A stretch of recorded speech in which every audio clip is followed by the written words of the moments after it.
Hi y'all, it's Susie. Welcome to my craft room. Okay, today I kind of wanted to finish up some of the things that we use. Yesterday I couldn't find my little makeup brush that I was telling you about. It was sitting right where I thought it was, and I just overlooked it. But this is it, and I got it at the Dollar Tree for $1.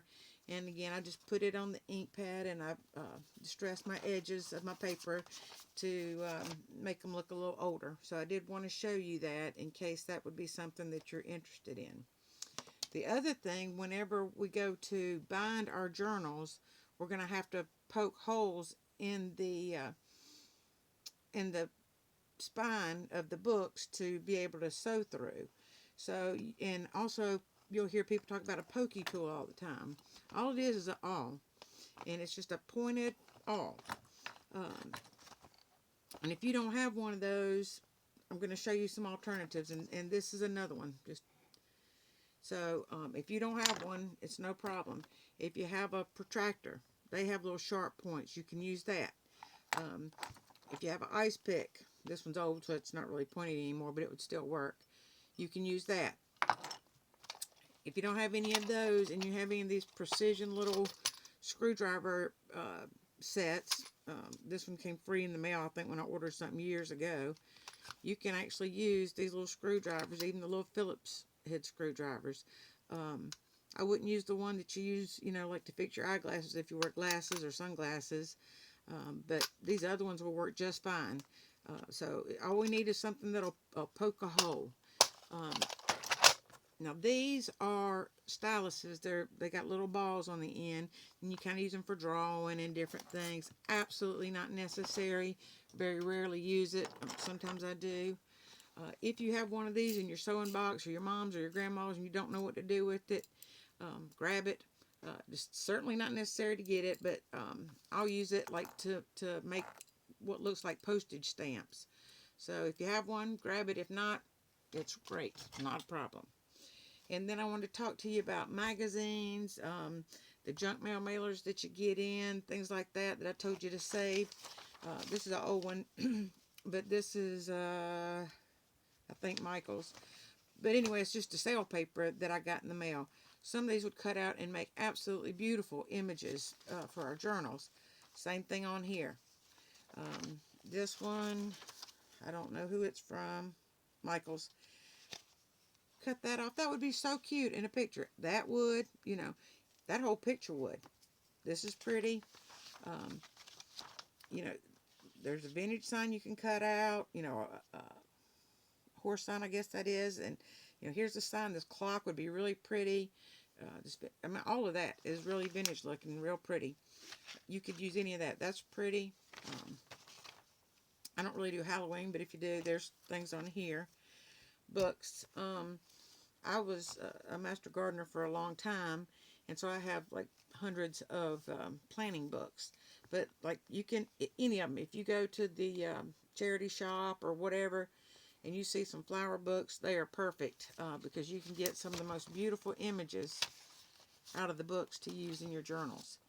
And you just, fussy cut them. And what fussy cut means is, say instead of just cutting out this little square, you would actually cut out around the flower petals. So that's all that fussy cutting is, if you hear people talk about fussy cutting. But there are beautiful, beautiful images in here that you could certainly use in your project. So, any little gardening books, flower books, or whatever.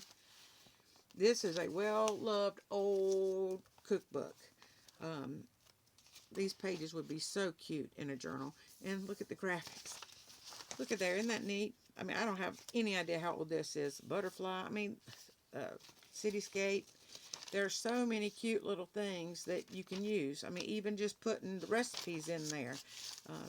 But the graphics in here are so simple and childlike that it makes them really, really special. So I just kind of wanted to show you that. So if you run across, just an old cookbook.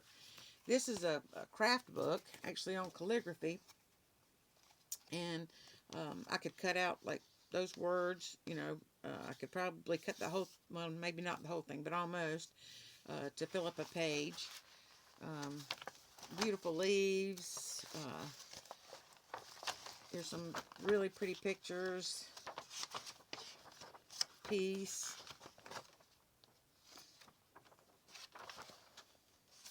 you know, you cut out the word cook. You could put out kiss. You could cut the whole thing out, you know, and then separate it down and put it on a page.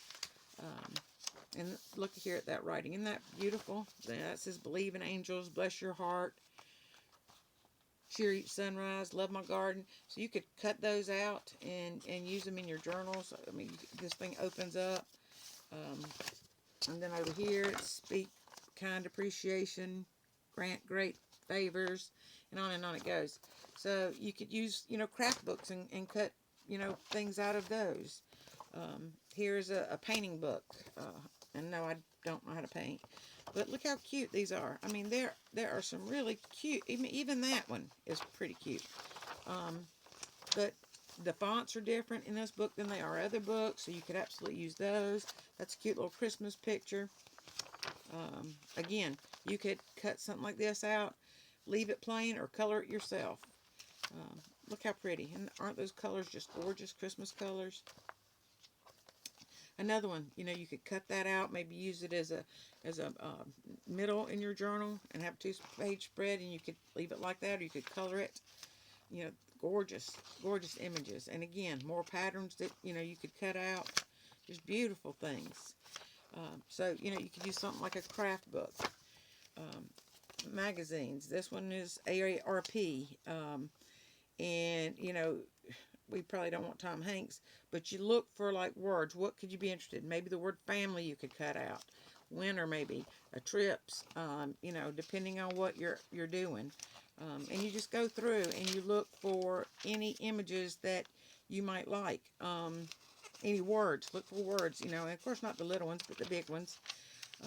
You know, maybe the A list. That would be kind of neat. You know, on a page. There's some little color swatches. Can you see those? That would be really cute. Look at that ship. You know, here's a little map. Right over here, you know, is a landscape picture. You know, there's a word travel. That's kind of cute.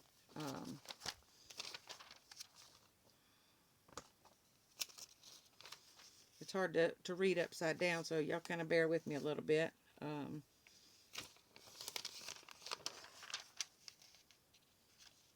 Anyway, oh, and look at this sweater she has on.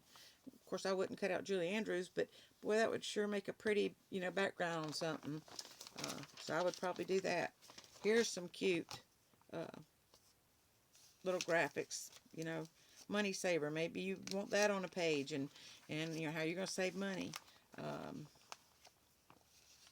Again, just look for words. You know, here's something cute. You know, a free scoop of ice cream. So just look through your magazines. Look for words that you might be interested in. Cut them out. Save your magazines. Oh, I guess the magazine kind of came apart. This is like a seed catalog. And you can find all, if you're going to do like a gardening journal, all kind of vegetable pictures in here. And then as you go towards the back, of course, you'll find the flowers. You can certainly cut out pictures of flowers, all kind of flowers.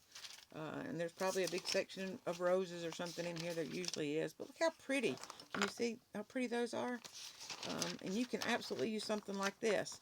So, you know, look through any garden books that you may have. Here was an old Joann's ad. Looks like, oh, coupon I guess I took out of there. Cut out these little stockings. That is so cute, you know. Again, there are so many different things that you can use. Different colors, textures, you know, just look for anything. Again, there's another Halloween thing. I don't do Halloween, but you know, there's some cute little things. You cut out that banner. I mean, that would be cute. Oh, here's some little pumpkins, and that door's really pretty. The little lanterns, you know, with the pumpkins around them. That's cute. So, I mean, look at these images. You cut out just a strip of those. That would be so cute. And this is just a book about living in South Carolina, but you know, if you're doing a nature journal, that turtle would be just beautiful.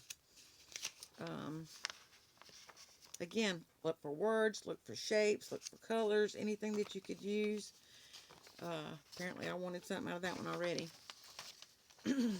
Maybe the word agenda, if you're going to, do something like that.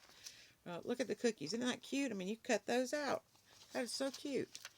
Um,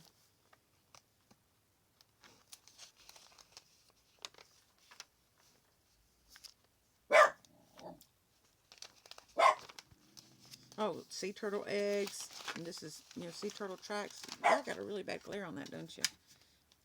Is that better? That's just too dark now, isn't it? I don't know what to do about the glare right now. But yeah, look for pictures, look for colors. Here's a cute little turtle. Words for sure.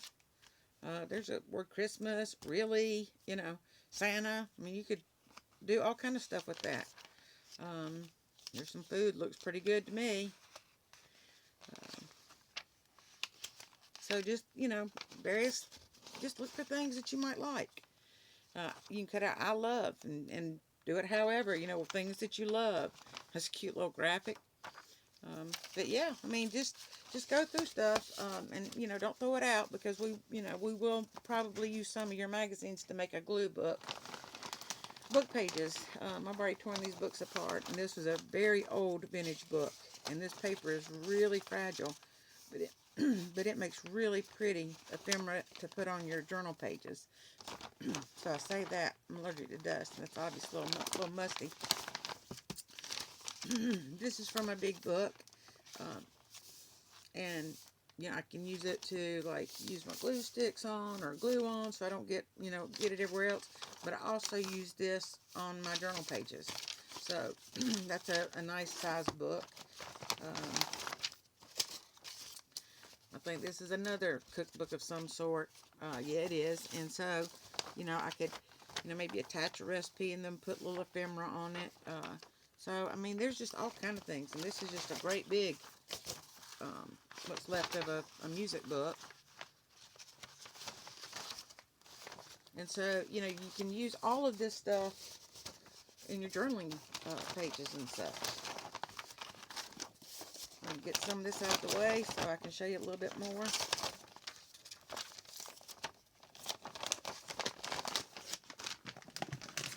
Remember I was talking to you about decorative napkins? Any decorative napkins you can have, at some point you'll be able to use them. But, this is really pretty. It's got a different design on this than it does on that. So, I mean, it would kind of mix and match. Maybe put this on one page and this on another. So many things to do.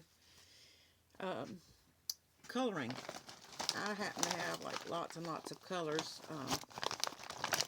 These happen to be all Sharpies right here. And these are just like markers. I think some of them might even be watercolor. I'm not even sure what they are, to tell you the truth. And these are like colored pens. I've got a whole thing of crayons and colored pencils over there. The reason there's so many coloring things is my mother had Alzheimer's for the last 15 years of her life, and she loved to color. And so I bought her anything to color with. I bought her the, what do you call those pictures that everybody's doing now? They're adult coloring books. I bought her adult coloring books. And she just colored and colored and colored and had a ball. So I just kept, anytime I went somewhere and I saw something she could color with, I just picked it up. So I don't know, I probably have 10 different packages of different kind of coloring instruments. Let me leave that there for the camera. So that's going to kind of wrap it up for today. Tomorrow I'm going to show you how to make glue. I'm going to show you what kind of books to look for if you're able to go to the charity shop or the Dollar Tree to determine what are the best kind of books to use. As a matter of fact, I'm working on 5 journals right now, and this is one of the covers that I'm currently using. This one happens to be in really good shape, but I've taken the guts out of the book, and this will be a hardcover journal for one of the journals that I'm making right now. And it doesn't have to be in this good a shape, because we can paint it, we can cover it with paper, we can cover it with fabric. There's lots and lots of stuff we can do with this. So it doesn't matter what the outside looks like. Matter of fact, the more ragged ones actually look better because they look more vintage if you're going for the vintage look. So we'll talk about glue tomorrow, and then I'll try to do the books um, on Saturday, and I'm not sure about Sunday. So anyway, that's kind of where we're headed with this. I just want to make sure that you have an opportunity to, round up any supplies that you might have, any old books you might have, magazines, advertisements. Again, save up your junk mail, the mail itself, the envelopes. I should have brought some junk mail in here to show you, um, kind of what I do with it. Um, but I really want to get through kind of this basic stuff, and then on Monday get started actually making a journal. So anyway, y'all have a great day. Be blessed, and I will see you tomorrow.